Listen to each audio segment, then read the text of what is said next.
Momen Deddy Corbuzier cium tangan Habib Umar bin Hafidz, wali Allah yang punya karomah usir jin hanya dengan pandangan. Nama Habib Umar bin Hafidz cukup populer di Indonesia. Beliau dikenal sebagai ulama atau wali Allah yang tinggi ilmunya. Namun, mendidik dengan kesantunan luar biasa. Habib Umar yang berasal dari Yaman merupakan zuriyah atau keturunan Rasulullah Shallallahu Alaihi Wasallam. Kedatangan Habib Umar bin Hafidz ke Indonesia disambut antusias oleh umat Muslim, termasuk Deddy Corbuzier.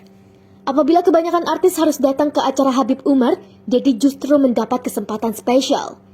Deddy rupanya mendapat undangan dari Habib Jindan dan Habib Jafar untuk bertemu Habib Umar secara eksklusif.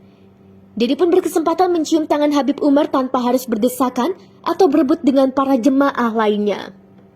Masya Allah, kekaguman yang luar biasa Habib @Habibumarkom, tulis Deddy Corbuzier sambil membagikan potretnya bareng Habib Umar bin Hafidz pada Senin 21 Agustus 2023. Karena bertemu secara khusus, Deddy Corbuzier berkesempatan membicarakan acara login di kanal YouTube miliknya. Habib Umar bin Hafidz diceritakan memberikan semangat kepada Deddy untuk meneruskan kebaikan tersebut. Video Deddy mencium tangan Habib Umar bin Hafidz yang dibagikan pada hari yang sama ramai dikomentari warganet. Mereka menilai Deddy salah satu orang terpilih yang bisa berjabat tangan dengan wali Allah Subhanahu wa Ta'ala itu. Amalan apa yang Om Deddy kerjakan sehingga bisa bertemu dengan wali Allah begitu mudahnya? Komentar warganet. Pasti Kak Deddy punya banyak amalan yang tidak terlihat umum sampai bisa sedekat ini dengan wali Allah. Dan Habibana tersenyum lepas seperti itu, kata warganet lainnya. Mengenal sosok Habib Umar bin Hafidz, perawakannya tak terlalu tinggi, wajahnya yang dihiasi jambang yang rapi berwarna kemerahan dan hidung mancung, dengan mata bulat tampak begitu meneduhkan. Dari itu semua, keindahan yang paling jelas terlihat adalah senyumnya yang selalu mengembang di wajahnya. Itulah Habib Umar bin Muhammad bin Salim bin Hafidz. Sejak kecil Habib Umar telah mempelajari berbagai ilmu. Ilmu tersebut diantaranya hadis, fikih, tauhid, hingga ushul fikih. Ilmu-ilmu ini diperoleh dari keluarganya sendiri, terutama dari sang ayah Habib Muhammad bin Salim. Habib Umar juga berguru kepada ulama-ulama lainnya di Tarim, seperti Habib Muhammad bin Alwi bin Syihab al-Din, Habib Abdullah bin Sheikh al-Aidrus, Habib Ahmad bin Ali ibn al-Sheikh Abu Bakar, Habib Ahmad bin Hasan al-Haddad, dan lain sebagainya. Sekitar 1993 beliau membangun Dar al-Mustafa atau pondok pesantren Darul Mustafa. Di pesantren inilah berkumpul santri-santri dari wilayah terdekat dan kemudian dari seluruh dunia. Murid Habib Umar diantaranya berasal dari Asia Tenggara seperti Malaysia dan Indonesia. Maka tak heran jika Habib Umar populer di kedua negara ini, sebab murid-muridnya yang juga menjadi pendakwah dan ulama yang terkenal.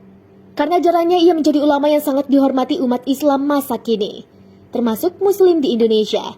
Sejak 1994 Habib Umar cukup sering datang ke Indonesia. Tak sedikit umat Islam yang berbondong-bondong ke tempat majelis ilmu yang dihadiri Habib Umar. Sebagai waliullah, Habib Umar juga diberkahi karomah, salah satunya seperti kisah langka mengusir jin dari kejauhan. Bahkan seorang syekh menyatakan Habib Umar bisa bikin jin lari ketakutan ketika Habib Umar melihat ke arah mereka. Seperti dilansir dari berbagai sumber, seorang santri Darul Mustafa dari Malaysia mendapat kabar yang cukup mengagetkan dari keluarganya di rumah. Kabarnya ketika itu saudarinya yang di rumah sedang dirasuki jin. Pihak keluarga telah mengusahakan berbagai cara untuk mengeluarkan jin itu, tapi ternyata hasilnya nihil. Santri ini akhirnya berinisiatif meminta bantuan kepada gurunya, Guru Mulia Habib Umar bin Hafidz. Setelah Guru Mulia selesai menunaikan salah satu sholat, santri tadi memberanikan diri maju untuk mengutarakan hajatnya. Ia pun berkata, "Ya Habib, sekarang saudari saya di Malaysia sedang dirasuki jin dan jin itu sangat susah untuk dikeluarkan." Guru Mulia langsung paham kalau santri ini sedang meminta bantuannya. Tiba-tiba Guru Mulia terlihat seperti memandang seseorang dan beliau pun berucap, "Tarik."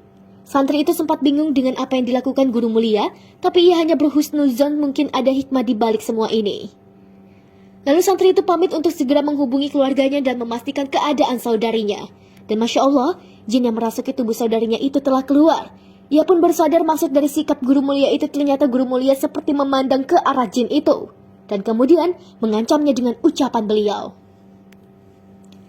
Seorang santri Darul Mustafa lain pernah ditanya oleh seorang syekh di Tarim. Syekh itu berkata, "Apakah kau tahu mengapa gurumu sering diundang ke acara selamatan rumah baru?" Santri itu menjawab bahwa ia tidak tahu. Lalu syekh itu pun menjawab pertanyaannya sendiri. "Apabila gurumu itu hadir di rumah yang masih dihuni oleh jin, Maka dengan beliau hanya melihat ke suatu arah, jin-jin di arah itu pun akan lari keluar dari rumah baru itu. Dan begitu seterusnya hingga rumah itu bersih dari para jin pengganggu tersebut. Perjalanan dakwah Habib Umar bin Hafidz. Pada 1994 Habib Umar kembali ke kampung halamannya di Tarim. Ia kemudian mendirikan pondok pesantren Darul Mustafa yang menarik minat para santri dari Tarim dan beberapa wilayah Yaman. Dalam perjalanannya banyak santri dari Asia Tenggara yang juga memilih menuntut ilmu di Darul Mustafa yang baru resmi dibuka pada 1997. Dengan semakin banyaknya santri, akhirnya dibuka Darul Zahra pada 2001 bagi santri perempuan.